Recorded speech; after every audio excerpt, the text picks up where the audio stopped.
পঞ্চগড় সদর উপজেলার হাফিজাবাদ ইউনিয়নের যুগিভিটে গ্রামে জনাব মোহাম্মদ নুরুল্লাহ প্রিন্সিপাল মাফিজুর রহমান কলেজ এর বাড়িতে একটি দুর্ধর্ষ ডাকাতি ঘটনা সংঘটিত হয়।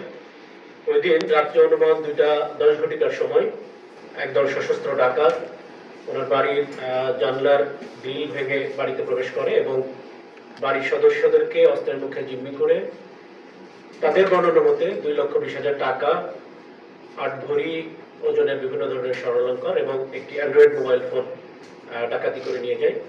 উক্ত ঘটনায় পঞ্চগড় সদর থানায় একটি ডাকাতি মামলা রুজু হয়।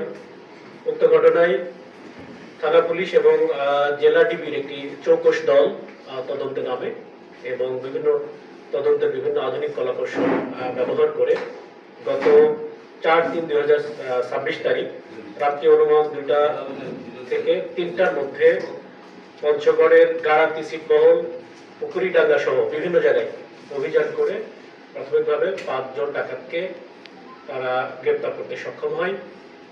গ্রেপ্তারকৃত ডাকাতগণ হল মোহাম্মদ মুজিবুর রহমান পিতা মিনহাজ আলী শাং মাধৈপাড়া, মোহাম্মদ রমজান আলী পিতা মৃত বসির উদ্দিন শাং পশ্চিম মাধৈপাড়া, মোহাম্মদ সাদ্দাম হোসেন পিতা মোহাম্মদ আবুল আলম শাং যুগিভিটা, মোহাম্মদ আশিক পিতা মোহাম্মদ হাবিব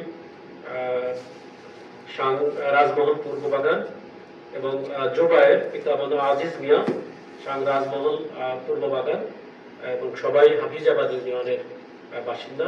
তাদেরকে গ্রেপ্তার করা হয়।